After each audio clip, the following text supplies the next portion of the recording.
Muy buenas tardes a todos. Número 22 de los espacios virtuales que venimos teniendo en esta semana de la Expo Educativa y Cultural 2020 en Villa del Rosario. Realmente ha sido un placer todo el trabajo y todas las charlas y los espacios virtuales que hemos tenido en esta semana realmente intensa, pero muy nutritiva y educativa para todos nuestros ciudadanos.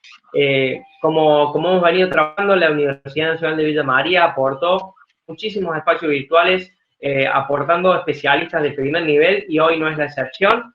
Así que le voy a dar la bienvenida a Gaby, de la Universidad y de la Facultad de Medicina Veterinaria, para darle la bienvenida, y a partir de ahora ella presenta la próxima disertante y escuchamos esta hermosa charla. Gaby, muy buenas tardes. Hola Diego, buenas tardes. Bueno, es un gusto compartir con todas y todos ustedes, los que están acá en Meet y los que nos ven por todas las redes sociales.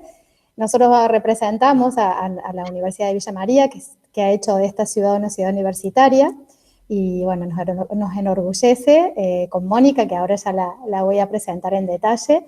Hemos hecho el doctorado juntas y allí nos conocimos, el doctorado en pedagogía. Y bueno, ustedes saben, yo soy de acá, ciudadana de Villa del Rosario, orgullosa de ser parte de esta comunidad, y represento a la carrera de Medicina Veterinaria y al área de promoción de calidad educativa del Instituto de Ciencias Básicas, de la cual soy su directora. Y bueno, en representación de todo ello, voy a compartir un poquito de la trayectoria de Mónica. La licenciada Mónica Pérez Andrada es profesora de enseñanza general básica, es licenciada en Ciencias de la Educación, doctoranda en el doctorado en Pedagogía de la UNVM, con la cual compartimos toda esa formación, y aquí está otra compañera, Lourdes, investigadora también Mónica y docente, integrante del Grupo de Investigaciones y Desarrollos Didácticos, GIDE, de la UNVM, docente de grado en universidades argentinas e institutos de formación docente. Moni es coautora y responsable de contenido del módulo de Reggio Emilia en la actualización académica Enfoques Pedagógicos que renovaron la educación infantil, Infot 2018. Es tutora del Seminario de Formación Docente en Conducción y Gestión Educativa, autora y coautora de libros, capítulos y artículos en revistas indexadas nacionales e internacionales. Sus últimos libros, en coautoría con Mercedes Ibarolo: Primeros pasos en la documentación pedagógica, cómo hacer visible la cultura de la infancia, 2019, editorial Hola Chicos. Y Loris Malaguzzi, 100 mundos posibles, 2020, editorial Aike. Ya le voy a dar la palabra a Mónica, y la idea es un diálogo. Moni va a empezar a presentar lo que preparamos, y bueno, yo le iré haciendo algunas preguntas, y después quienes están acompañándonos, cuando desarrollemos las ideas que venimos a compartir, si nos quieren sumar algunas preguntas, bienvenido sea. Bueno, Moni, te cedo la palabra, y estamos las dos con micrófono, así vamos charlando. Podés compartir pantalla. Bueno, ahora comenzamos. Bueno, buenas tardes. Gracias, Gaby, por la presentación, por el cariño. Buenas tardes a todos y todas. Y para mí es un gusto que me hayan invitado en esta tarde a reproducir uno de los tantos diálogos que tenemos a menudo con Gaby, ¿no? Y en realidad es fruto de esos diálogos la presentación que vamos a hacer en esta tarde. Los temas que nos conmueven, la preocupación sobre la educación y sobre la pedagogía que tenemos. Y bueno, para ir y respetar los tiempos, vamos a ir inmediatamente a la presentación, si les parece. Dale, Moni, vamos a arrancar. Vos compartí pantalla. A ver si podemos. ¿Se escucha bien a los que están allí acompañándonos? También, sí, Gaby, se escucha perfecto. Si se ve bien la pantalla, yo lo veo, pero bueno, confirmame, Diego, si se ve bien. Perfecto. Bueno, muchas gracias. Perfecto también.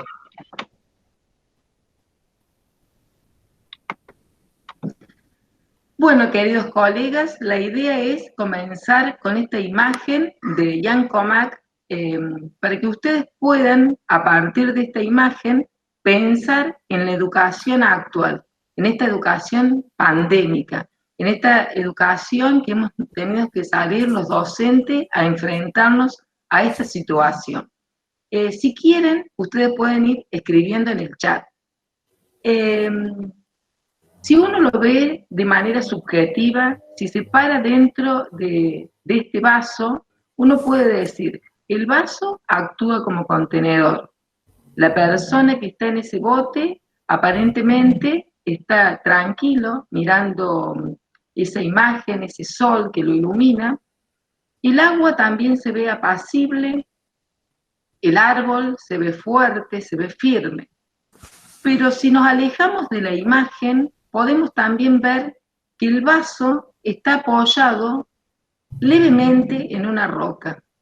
También podemos ver que las raíces no están aferradas al suelo, por lo tanto no reciben los nutrientes.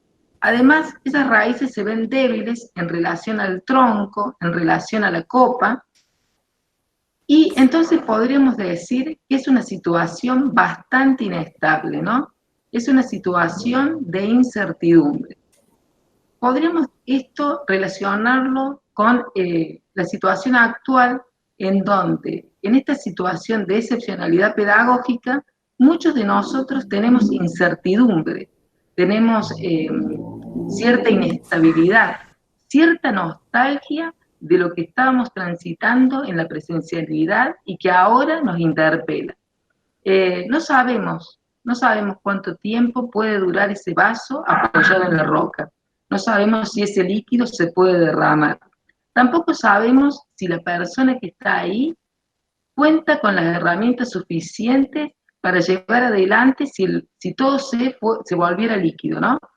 Y hablando de solidez, hablando de liquidez, esto me lleva a pensar el libro de Intérpretes Ilegales de Zygmunt Bauman. Ustedes saben que Zygmunt fue el padre del concepto de modernidad líquida, ¿no? Este señor que nos acompañó hasta hace nada menos que 3 años y que hasta su último momento seguía escribiendo. Entonces, si ustedes me permiten, voy a seguir compartiendo. Moni, antes de que sigas, quisiera hacerte una pregunta. Bueno, les cuento que tenemos una profesora de la Universidad del Litoral acompañándonos. Mariela, bienvenida. Así que estamos trascendiendo Villa del Rosario. Bueno, la incertidumbre es omnipresente. O sea, si la incertidumbre, como vos lo decís, es omnipresente en el mundo que nos toca vivir. Y Jarvin Toffler en 1970 lo vaticinó en El shock del futuro. ¿Por qué nos paraliza? Yo creo que la incertidumbre nos paraliza, y esto es una opinión personal, porque estamos muy acostumbrados a la certeza, ¿no? Hemos transitado nuestra escolaridad, hemos transitado por la escuela primaria, la escuela media, la universidad, y siempre nos han llenado de certezas, siempre nos han dado resultados conocidos. No nos han dado muchos problemas por resolver, ¿no? Siempre como ese contenido terminado, acabado, que íbamos a usar en un futuro. Entonces, eso nos llevó a sentirnos seguros en todo. Sin embargo, es la incertidumbre la que nos hace ser creativos, la que nos hace innovar, la que nos hace buscar nuevos resultados. Por eso es que le tenemos miedo, porque siempre nos han dado certezas. Claro, sí, es lo que también pensaba, y no sé, si quieren, vayan escribiendo en el chat, yo voy después leyendo, así lo hacemos dinámico. Bueno, Moni, te dejo seguir, te voy a ir interrumpiendo. Voy a interrumpirme todo lo que sea necesario. Bueno, y también en el chat, todos los que quieran, bueno, así ir haciendo algunos aportes, algunas preguntas, nosotros vamos a ir leyendo en la medida que transitamos el diálogo. Entonces, sigamos con lo que decía la modernidad líquida y... Bueno, entonces Bauman, él dice que antes de la modernidad sólida, el mundo se encontraba como si fuera, o la educación, mejor dicho, como si fuera un guardabosque, ¿no es cierto? Ustedes saben que la labor, el trabajo de un guardabosque es preservar ese ecosistema. Es decir, de tal modo que nada interrumpa eso que está ahí como algo que conservar. Es decir, antes de la modernidad considerábamos que todo provenía de un orden divino, que la naturaleza podía cuidarse a sí misma y que el hombre, si intervenía en esa totalidad, podía ser un acto criminal, un acto que dañara esa naturaleza. Entonces, a partir del siglo XVII, la Edad Media, el siglo de las luces, cuando finalmente aparece la modernidad como algo sólido, la educación comienza a ser vista como un jardinero, ¿no? Es decir, como un jardín, y los educadores como un jardinero. ¿Cuál es la tarea del jardinero? La tarea del jardinero es justamente planificar, es decir, habrá cuestiones, es decir, habrá ciertas plantas que se pondrán en un lugar, ciertas flores en otros, pero el jardinero va a decir, bueno, esta está creciendo demasiado, entonces la tendré que podar.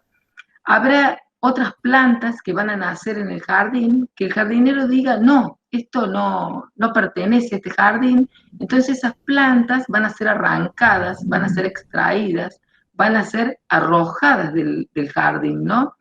Y mucho de esto también ha pasado en la modernidad sólida, es decir, todos aquellos educandos que no se adecuaban al jardín, a lo planificado, a las decisiones tomadas desde arriba, eran expulsados del sistema educativo, ¿no? Parece bastante cruel la situación, pero fue ocurriendo esto con la escuela, con la educación. Entonces, ¿en qué se parece el guardabosque y el jardinero? En que los dos ven como totalidad del bosque y ven como una totalidad también el jardín, ¿no? Es decir, la acción individual de uno va a ser mantener ese orden, mientras que el otro, la acción individual va a ser poner el orden, tomar las decisiones. Entonces Bauman, que no le tocó vivir la pandemia, pero ya un visionario como era, él dijo que en este momento esa modernidad se volvió líquida, ¿no? Estamos en estos tiempos líquidos. Es como ese vaso que veíamos recién, como si se derramara. Y él lo pensó como un cazador. Y a mí, que no me gusta tanto la imagen de cazador, la reemplacé por un cazador de mariposas. Y llevándolo a nuestra realidad, lo estuve pensando, que digo, bueno, este cazador de mariposas tiene que tomar decisiones de manera individual, ya rompe los vínculos con esa totalidad, ¿no? Y cada uno de nosotros, en esta situación de pandemia, tuvo que hacer un aprendizaje acelerado. Es esa red que cuenta el cazador de mariposas, tuvo que aprender también a tejer sus propias redes, a realizar las redes necesarias para poder llegar con el conocimiento a cada casa, a cada hogar. ¿Y cómo actúa un cazador de mariposas? Actúa a veces cauteloso, con sigilo, tratando de llegar a esos territorios donde está la mariposa para poder aprenderla, ¿no? Si estamos pensando en el conocimiento. Al cazador de mariposas no le interesa cuántas presas se pierdan o si hay otras presas en otros territorios. Lo que sí le interesa es ir ganando ese lugar, es ir ganando ese territorio para apoderarse. Para esto que vos decías recién, Gaby, es de poder acercarse a esas certezas. El cazador de mariposas está lleno de incertidumbre, no sabe qué acciones va a tener que realizar para apropiarse de la presa, pero sí sabe que tiene que hacer el intento, que tiene que tejer las redes, que tiene que llevar los instrumentos. Entonces, bueno, de eso se trata, ¿no? De eso se trata en esta educación pandémica. Y por ejemplo, ese guardabosque, el jardinero y el cazador, ¿cómo se manifiestan en nuestras escuelas y universidades? Ya lo estuviste planteando, pero digamos como para hacer una síntesis de esto. Bueno, yo creo que se manifiestan de tal modo que, como lo decía el autor, ¿no? Yo creo que hay educadores que van a querer cuidar todavía ese orden como todo dado. Hay otros que van a decir, todo está planificado de tal modo y se tiene que dar como yo lo pensé, ¿no? Y hay otros que sí se animan a innovar, a buscar nuevos desafíos, a conseguir nuevos territorios, porque indudablemente que el orden o los viejos órdenes conocidos ya no pueden seguir. Entonces tenemos que reinventarnos, tenemos que generar nuevas situaciones para que el aprendizaje, el conocimiento, la enseñanza lleguen a buen puerto. Bien. Bueno, y todo esto nos llevó a pensar también, y esto lo hemos hablado mucho con Gaby, sobre la nostalgia, son nostalgias, ¿no? Son nostalgias de cosas que ya no están. Yo elegí esta imagen de una película que me gusta mucho, que se llama Coco, pero también para decir que este modelo de familia ya no lo vemos en las instituciones educativas. Es decir, los modelos familiares han cambiado, pero no me quiero detener en la definición de familia, que ya todos la conocen, sino que en donde me quiero detener justamente es en el concepto de nostalgia. El concepto de nostalgia son dos términos griegos, que por un lado está nostos, que significa dolor, y por otro lado está algos, que significa regreso. Entonces, para dar una definición amplia, podríamos decir que significa un deseo de regresar al dolor. Y en realidad esto nos pasa también a nosotros, ¿no? Es decir, no podemos volver a aquello que ya no existe, a aquello que ya no está. Entonces, eso sí significa un dolor, una pérdida, y tendremos que hacer un duelo por ello. Pero también ese volver hacia atrás, ese volver a la infancia, nos hace volver a ciertos olores, a ciertos sabores, a ciertas presencias que ya no están. Entonces podríamos decir también que es algo bueno, que es algo que nos proporciona cierta seguridad, ¿no? Entonces la alianza escuela-familia surgió también a partir de lo que fue la Revolución Francesa. La Revolución Francesa en este sentido de que ustedes saben que con ella vinieron estos conceptos de fraternidad, los conceptos de igualdad, los conceptos de libertad, ¿no? Y había una institución que se tenía que hacer cargo. Esa institución era la escuela, era la encargada de transmitir estos valores. Y la escuela tuvo que hacer una alianza con la familia, una alianza con la familia. Entonces, la familia confió en la escuela. Hasta hace poco tiempo había mucha recriminación. La escuela le recriminaba a la familia que no cumplía con acompañar a los estudiantes. Y por otro lado, la familia también le recriminaba a la escuela que no eran lo que ellos esperaban. Sin embargo, esta situación por la que estamos atravesando también nos ha hecho mirar que debemos fortalecer ese antiguo vínculo.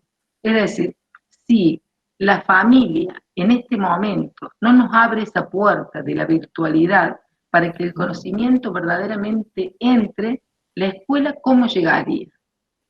Entonces, hoy más que nunca tenemos que reinventar, tenemos que volver a ese contrato, ¿no? Que, fíjense ustedes, que acá está ese contrato, ¿no? He elegido yo esta imagen de la computadora que es que nos atraviesa, cómo nos conmueve. Si vemos la imagen de la izquierda, surge para mantener este orden, estos valores. Pero ahora debe existir la alianza para que el conocimiento llegue. No sé, ahí si me querías hacer alguna pregunta, Gaby. Ahí vi que vos ya compañeros de doctorado también, bueno, están también compañeras de acá de Villa del Rosario, también inspectoras, así que tenemos acompañándonos muchas docentes. Quería preguntarte, vos Bienvenidas. Y bienvenidas, este nuevo orden, ¿no? Pensar críticamente la aparición de otros nuevos órdenes. ¿Qué preguntas harías a tu criterio para orientar ese pensar críticamente la aparición de otros nuevos órdenes? Están las dos fotos ahí representando esos escenarios, esos paradigmas. ¿Qué preguntas tenemos que hacer para orientar? Porque algunos te dicen, bueno, pero en esto de la nostalgia, en esto de, recién Diego hablaba del pensamiento positivo, el pensamiento, o sea, esa cuestión negativa, el que todo va para mal o todo va para bien, o sea, esos extremos en los que tendemos a irnos. Ese pensar críticamente la aparición de otros nuevos órdenes. Bueno, indudablemente, Gaby, que la rueda no la podemos volver hacia atrás, ¿no? Es decir, por más que empujemos la rueda de la historia hacia atrás, nada va a volver a ser como era, nada. Es decir, no se trata de que volvamos a instituir aquellos órdenes, viejos órdenes que ya nos venían, ¿no? Esos mandatos, ya sea del guardabosque o el del jardinero. Cada uno debería interpelarse con 3 preguntas. Primero, ¿qué imagen de estudiante tengo yo? ¿Qué imagen de estudiante tengo? Y actuar en consecuencia. La segunda pregunta es, ¿qué imagen de escuela tengo? ¿Qué imagen de escuela? ¿Quiero realmente volver a esa nostalgia? ¿O me han servido algunas de las herramientas que he creado para que la escuela sea posible de otro modo? Y por otro, ¿qué imagen de educador? Es decir, reflexivamente sobre mis prácticas, ¿qué imagen de educador tengo sobre mí mismo, sobre el rol que debo desempeñar?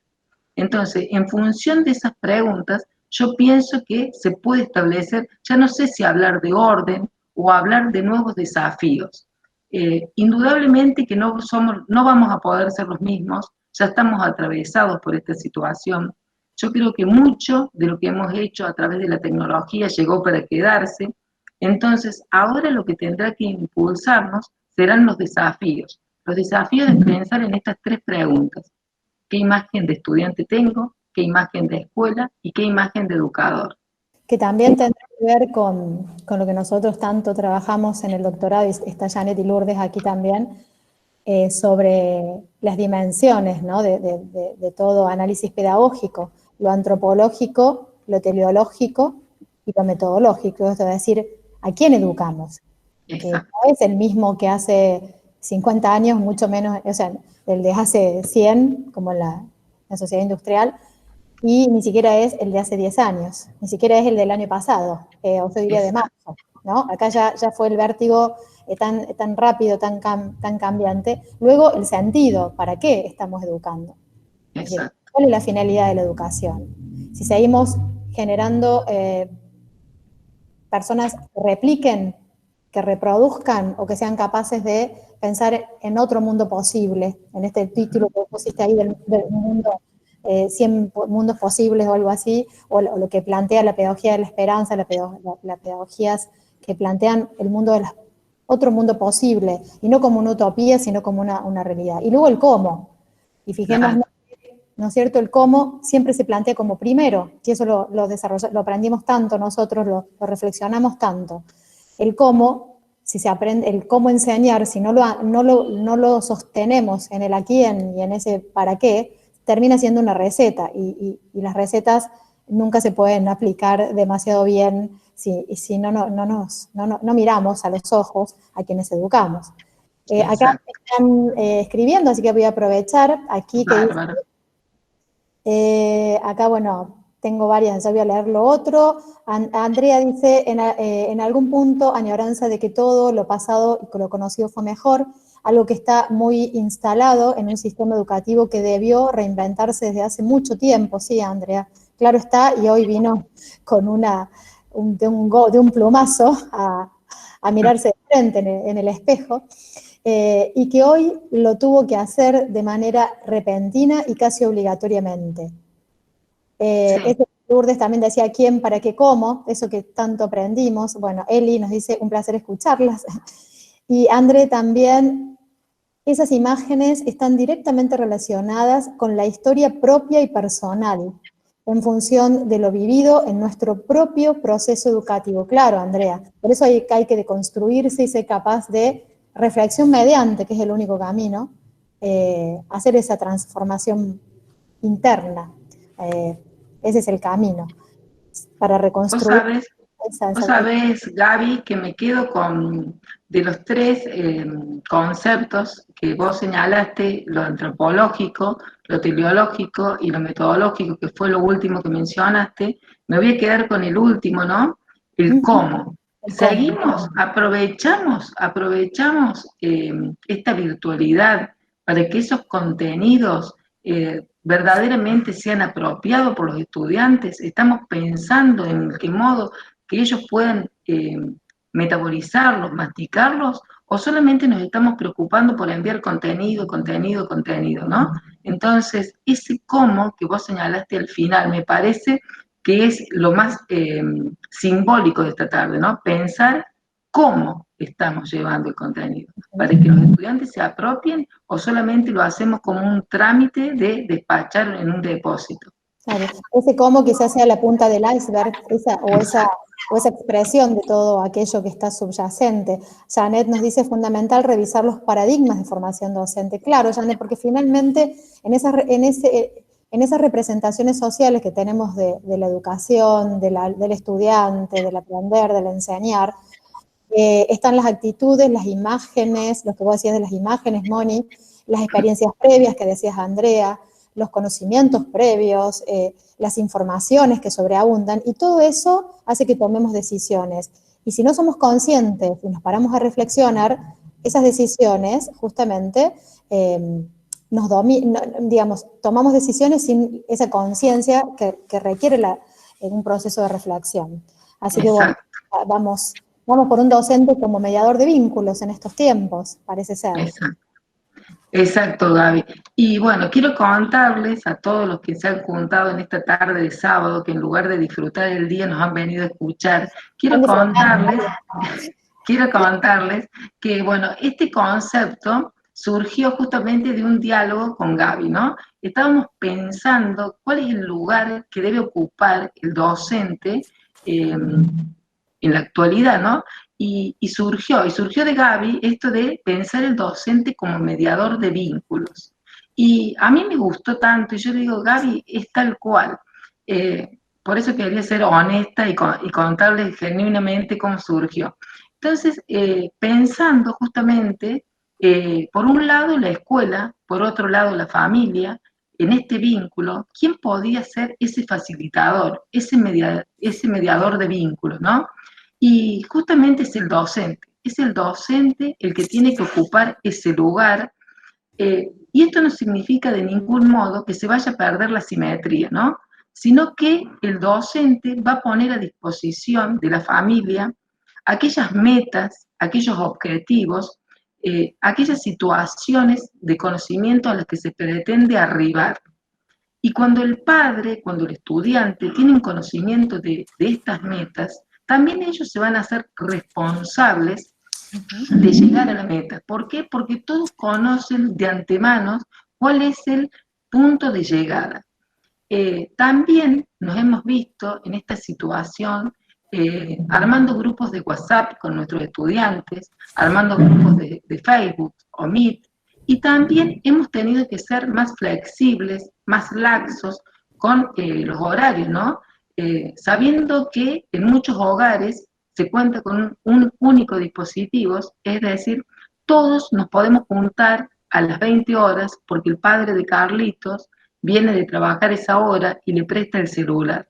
Entonces, ¿cómo nos hemos reinventado? ¿Cómo el docente se volvió un mediador, pero un mediador democrático en el sentido de que verdaderamente el conocimiento llegue a los estudiantes?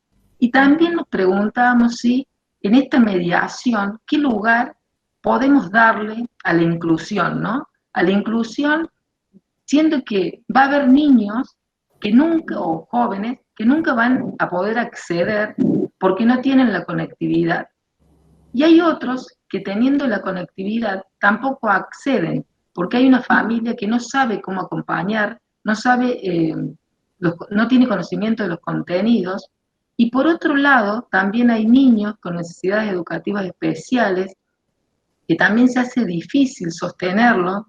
Yo respeto mucho a los educadores que se encargan de estos espacios, pero también les quiero contar una realidad. Hace pocos días, un grupo de estudiantes del nivel superior que están haciendo las prácticas, ustedes saben que las prácticas no se pueden hacer porque no hay gente en las escuelas, pero ellos crearon unos formularios de Google, ¿no? Y recabando información, me contaron que hay chicos que están donde no quieren estar. O sea, están compartiendo hogares o parentales o no, con personas con las que no quieren estar. Entonces, muchos de esos chicos veían a la escuela como un refugio. Y me llamó tanto la atención esta palabra refugio, ¿no? La escuela como refugio. Entonces, fíjense, allí también es el docente como mediador el que crea los lazos para esto. Bueno, y Acá ahí... escribió Andrea Fesia, me encantó la referencia al mediador democrático, qué potente. Y realmente la escuela como la tierra firme bajo los pies. Ese análisis, cuando hicimos el análisis de la obra de Toffler, surgió donde la incertidumbre, ella en 1970 lo empezó a visorar, cuando la incertidumbre es vertiginosa, o sea, el cambio es vertiginoso, no te adaptás a un cambio que ya empezó otro cambio nuevo. Creo que esto de la pandemia vino a expresar en su máxima potencia todas estas cuestiones. ¿Dónde está la tierra firme? De donde pararse, de hacer un ratito de descanso, ¿dónde contemplar? Porque hay tanto vértigo, tanto cambio, tanta, digamos, tanta cuestión inclusive de las familias, en la situación social en la que vivimos. Entonces, ¿dónde nos paramos? ¿Dónde nos sentimos seguros? Que también tiene que ver con la incertidumbre. Y yo te quería preguntar también, vos hablabas de el vínculo, ¿no es cierto? El docente como mediador de vínculos. Antes me quedó una pregunta. Bueno. En este rol del docente como mediador de vínculos, ¿qué deconstrucciones propone esta representación social del docente que se plasma claramente en la frase cada maestrito con su librito? Es decir, bueno, justamente, si hay algo que ha puesto patas para arriba esta pandemia, es justamente que esa archiconocida frase, cada maestrito con su librito, o una vez que yo cierro la puerta del aula, ya tomo mis propias decisiones. Bueno, esto claramente ya no lo podemos hacer, ¿no?, en esta situación. Pero yo creo que antes de la pandemia ya había una reflexión por parte de los docentes de que no existe más el trabajo en solitario, sino que necesitamos conformar grupos, trabajar en equipos, este encuentro entre mentes de pensar cómo hallar las mejores soluciones, ¿no? Y fíjense ustedes en este momento no solamente que está siendo grabada esta charla, sino que además está transmitiéndose en vivo por Instagram, por Facebook, por canales, nos decía recién Diego, creo, nos comentaba que va a ser transmitido y que hoy a las 10 de la noche nuevamente. Entonces, podríamos decir que todo el contenido que estamos dando corre en los dispositivos a la velocidad de la luz. Y nosotros podemos dar en estos tutoriales o en estas clases que hacemos ciertos indicadores de cómo interpretar, de cómo puede ser aprehensible el conocimiento, pero todos no lo podemos abordar, ¿no? Entonces, también hay cosas que se nos están escapando de las manos. Moni, te cuento que nuestro intendente, Ricardo, es profesor también, así que bienvenido, Ricardo. Bienvenido. Y seguramente nos va a acompañar en la comprensión de toda esta dialéctica que estamos desarrollando. Te cuento también que André Audicio decía: la familia monitorea nuestras prácticas. Un gran valor. Claro, André, qué cuestión esta, ¿no? Es decir, empezar a dialogar. Yo creo que el diálogo tiene que ser el centro de la escena, ¿no? La escena en todos lados, y estos espacios son para eso, para acompañarnos desde el diálogo, y permitirnos desde la reflexión docente, como decía también Janet, pensar esos paradigmas, digamos, cómo nos hemos formado o cómo estamos formando. También veíamos el otro día en una práctica docente que a veces uno diseña una coreografía didáctica externa y cuando la quiere implementar piensa un montón de cosas que se supone que le parece, se enamora de la coreografía didáctica externa, que es la que le diseñamos nosotros, y sin embargo, cuando la pone en marcha, no funciona.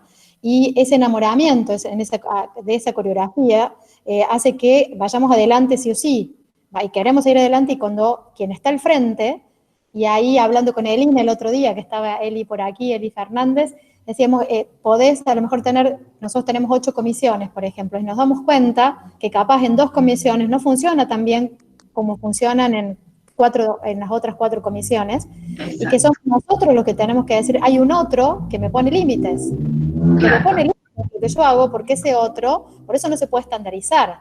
Por eso cuando queremos que 2 maestras del primer grado A y el primer grado B hagan lo mismo, es un error. Sí podemos decir, queremos intentar llegar a tal lugar.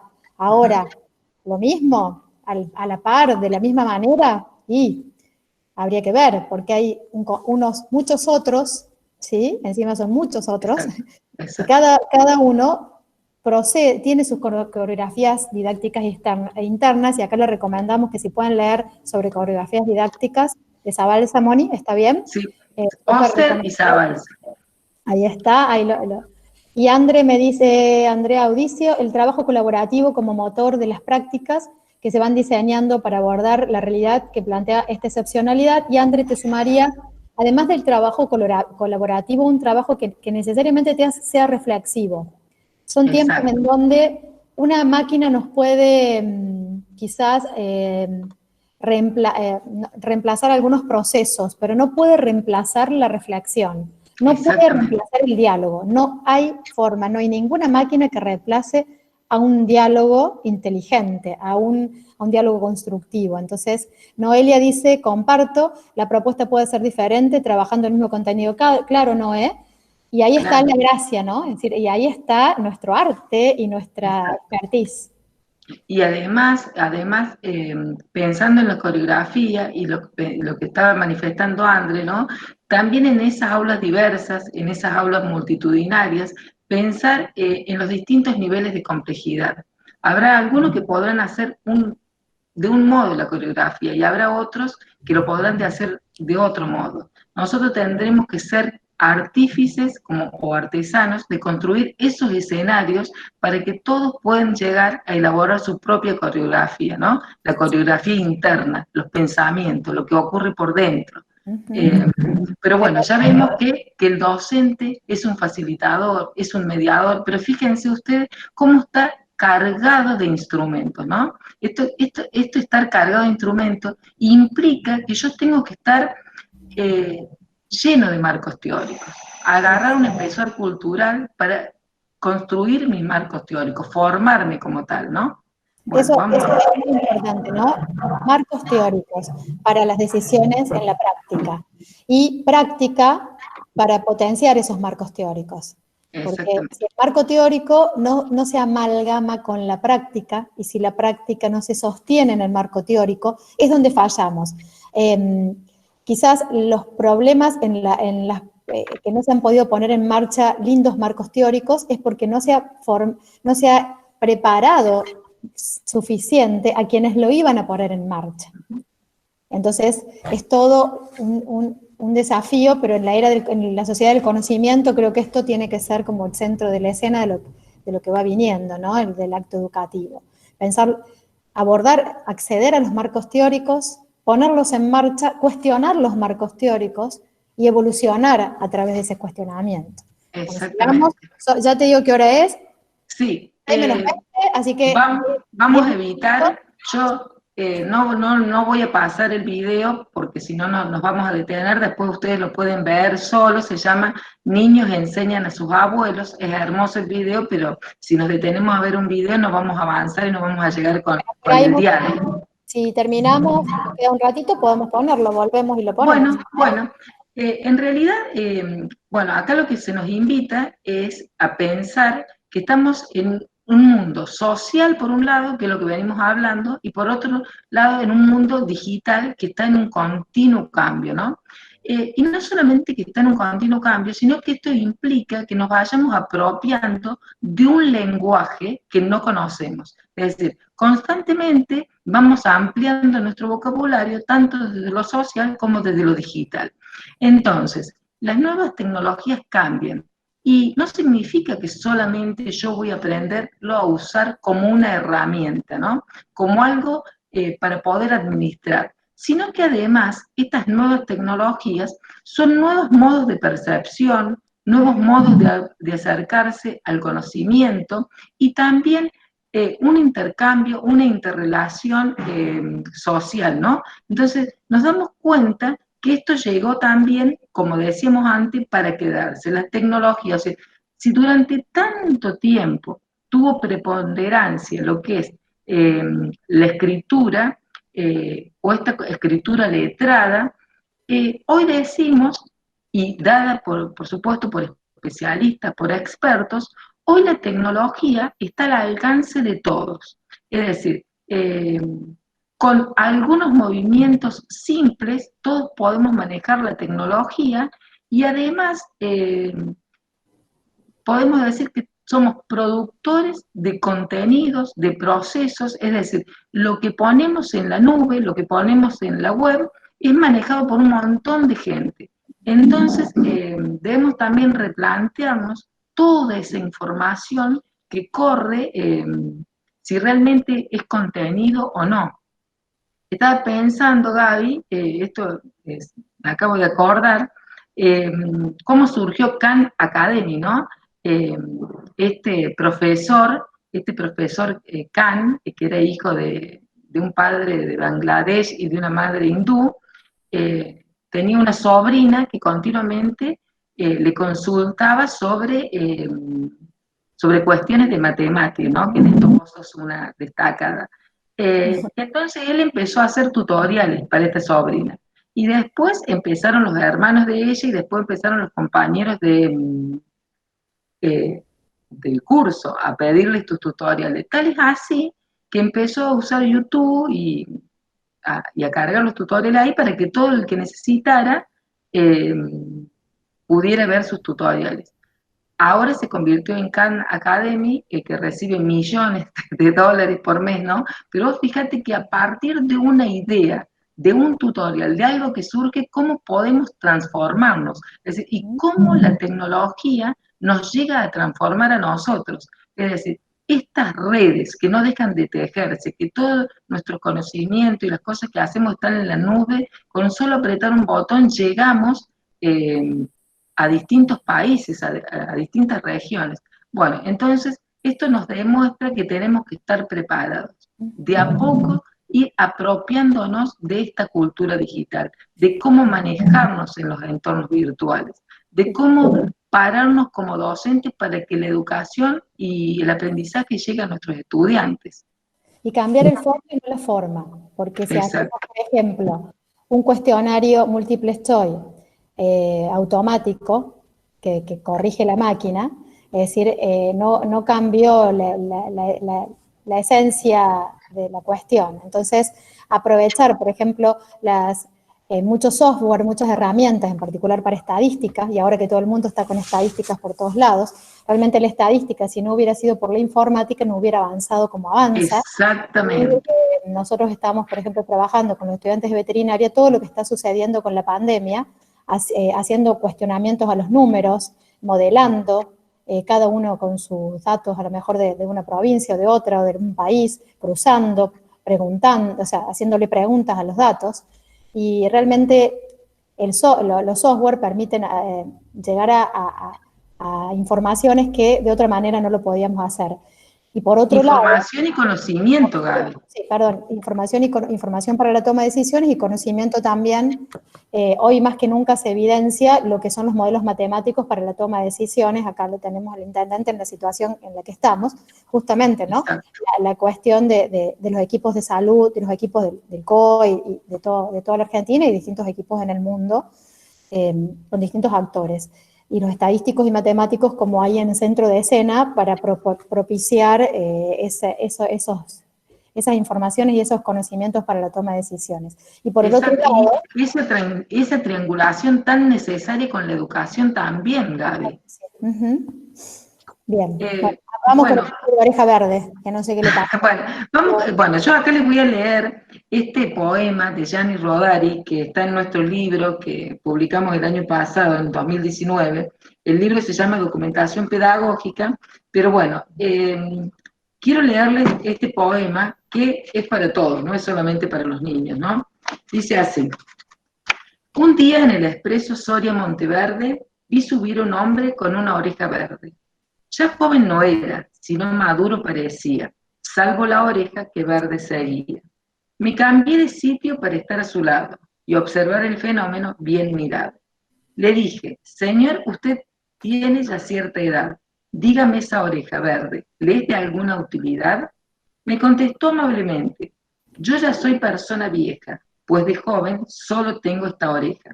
Es una oreja de niño que me sirve para oír, cosa que los adultos nunca se paran a sentir.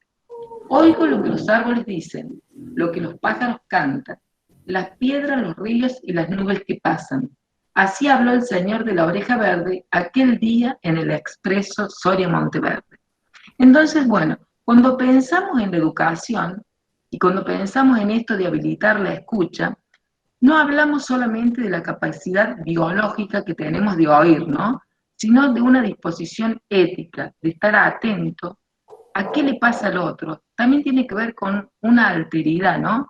De ponerme en los zapatos del otro. Es decir, los niños, los jóvenes, ¿cómo aprenden? ¿De qué forma hipotetizan? ¿A qué conjeturas llegan? ¿Cómo abrazan el conocimiento? Loris Malaguzzi, él decía que nosotros hablamos mucho de los niños y de los jóvenes, pero hablamos muy poco con ellos y menos los escuchamos. Entonces, de eso se trata, ¿no? Fíjense si hay algo que ha posibilitado la tecnología en estos tiempos de pandemia, en esto de poder relacionarnos a través de la pantalla, es que yo, para saber lo que me está diciendo el otro, tengo que cerrar mi micrófono. Entonces, por primera vez en la educación se está dando esto de que el docente no solamente sea el verborrágico, ¿no? Aquel que lleva siempre la palabra experta, sino que ahora tenemos que también nosotros apagar nuestros micrófonos para escuchar qué nos dicen nuestros estudiantes. Es decir, se ha habilitado la escucha, entonces están pasando también cosas buenas. Entonces tenemos que corrernos un poco de esa idea nostálgica. Vamos con la documentación pedagógica, Manu. Así Sí. tenemos. Bueno, documentación pedagógica, bueno, este libro que, bueno, yo amo, lo amo como un hijo, en realidad la documentación pedagógica, podríamos decir que todos somos documentadores pedagógicos, ¿no? Todos guardamos algún recuerdo, ponemos fotos en un álbum, guardamos aquella tarjeta de cumpleaños que nos han regalado, filmamos algunas situaciones. La documentación pedagógica también es algo muy antiguo. Podríamos decir que surge hace 4.000 años, en el periodo neolítico, en Sumeria, cuando estos pastores llevaban a sus ovejas a los pastizales, y primero se hacían intercambio de piedritas, ¿no? Entonces, si se perdía una piedrita, se perdía la oveja. Entonces, se empezaron a usar estas tabletas de arcilla, se hacían determinadas marcas, y así surge la escritura. Y cuando surge la escritura, podríamos decir que surge la documentación. También tenemos estas pictografías, que las tenemos acá en nuestra querida Córdoba, en el Cerro Colorado, ahora nuestra Córdoba amada que está sufriendo tanto por los incendios, perdón que me emocione, ¿no? Bueno, esta historia grabada en la roca da muestras de cómo llegaron los conquistadores españoles, cómo arrasaron con este pueblo, Comechingón, con este pueblo de Sanavirones que vivían en el norte de Córdoba, ¿no? Y también he elegido este dibujo, que yo no recuerdo si mi nieta lo hizo a los 2 años o a los 3 años, pero que es para contarles que hay modos y modos de documentar, ¿no?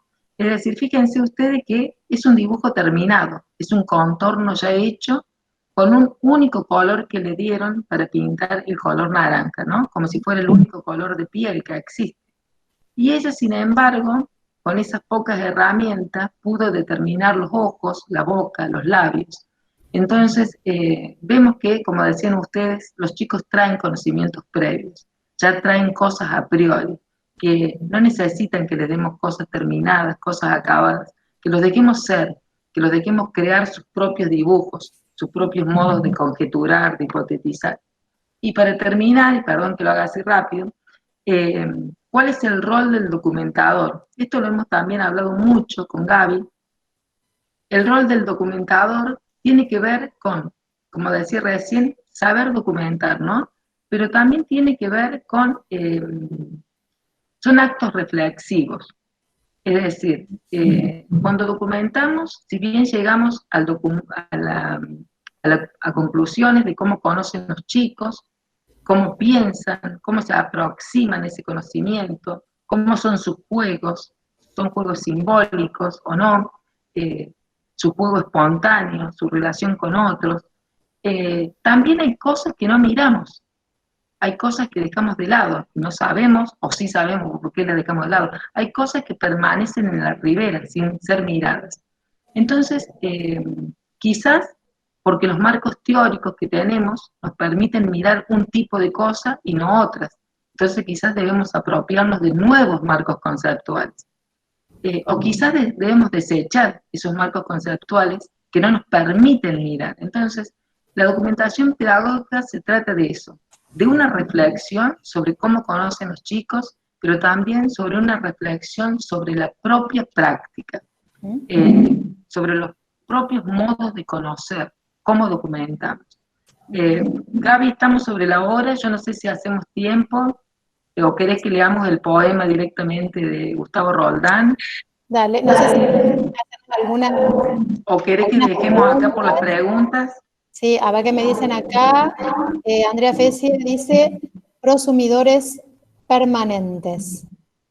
Acá, y bueno, no sé si quieren hacernos algunas preguntas, si no, leemos no sé si Ricardo quiere, no sé si tiene micrófono abierto, no, allí no veo, no sé.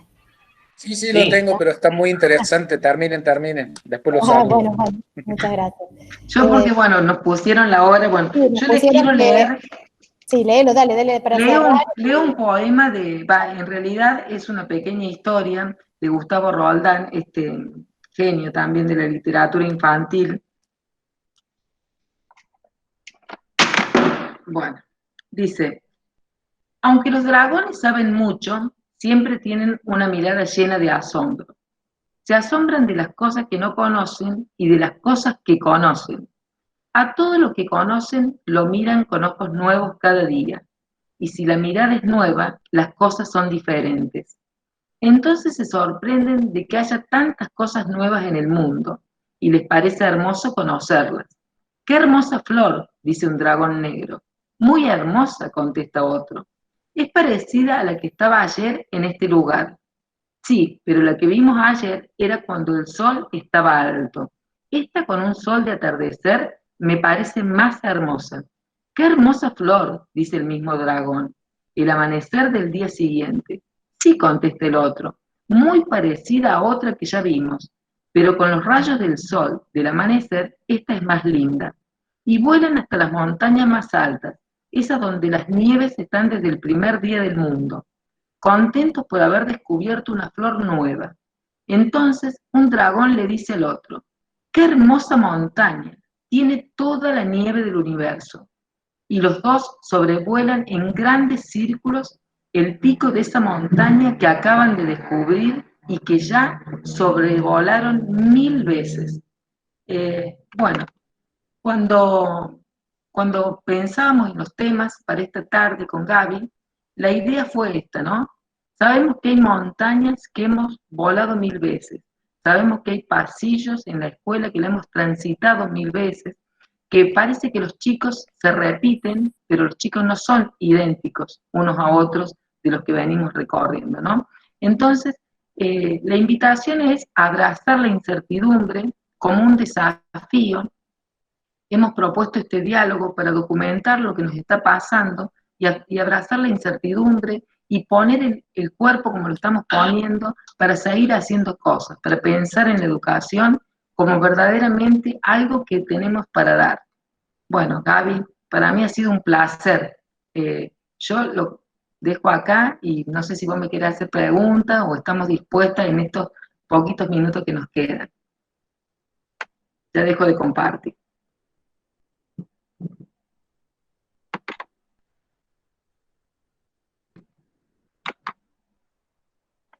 Ahora los puedo ver porque antes no los veía. Hola, Janet.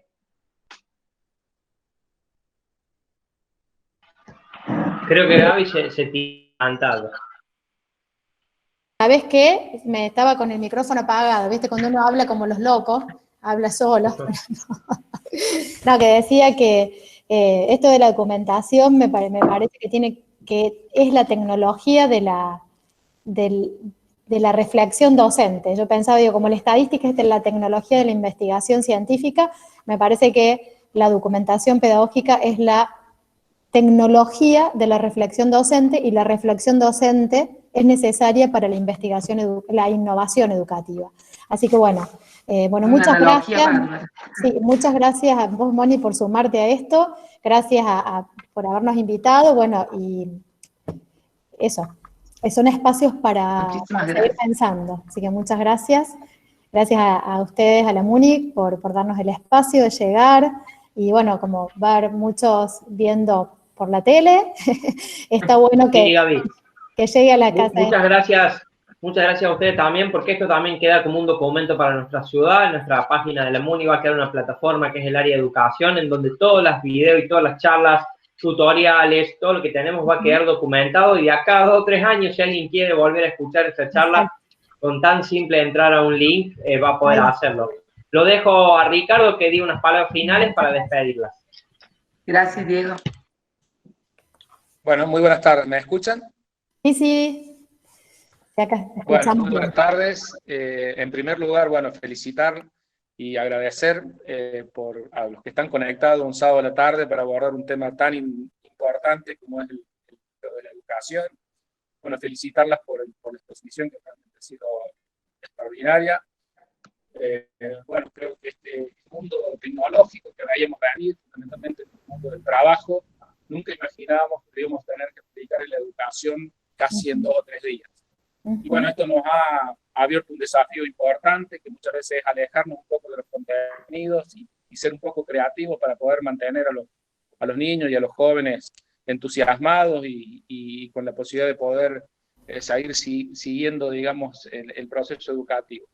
Así que bueno, yo creo que si hay algo que nos va a dejar esta pandemia es poder visibilizar la importancia que la educación tiene en el mundo. Creo que esto nos va a obligar a trabajar fundamentalmente de aquí para adelante para poner la educación en el lugar que se merece. Así que bueno, yo simplemente agradecerles a todos, felicitarlos y pedirles que hagamos los máximos de los esfuerzos para poder concluir este año de este proceso educativo, que podamos tener contenido a todos los jóvenes y a los niños, para que si Dios quiere el año que viene podamos retornar las clases presenciales y no perder a nadie. Yo creo que eso es lo más importante. Así que bueno, gracias a todos, felicitaciones. Bueno, muchas gracias. Y a seguir haciendo todo el esfuerzo que los niños y los jóvenes se merecen. Acá Analia, Giraudo, para cerrar, me parece que está muy lindo lo que dice, siempre tener una oreja verde, para todo, ¿no? Tanto para la educación como para a ustedes que les toca gobernar, siempre la oreja verde. Así que, Analia, me parece que esa es un cierre clarísimo. Y bueno, gracias a Noelia, Lourdes, está también Silvia Taborda, a verlas ahí, para no quedarnos mal con nadie, Mariela Cravero de Santa Fe, Andrea Fesi, Alina Fernández, bueno, no, ella la nombré, bueno, está Diego, está Diego, bueno, y Janet también, y bueno, muchas gracias. Y la oreja verde, a no olvidarse nadie de la oreja verde. Gracias por las reflexiones, después cuando vea la grabación voy a tomar todo lo que han escrito. Muchas gracias. Muchas gracias. Muchas gracias, que tengan buena tarde. Chau, chau. Chao a todos. Chao.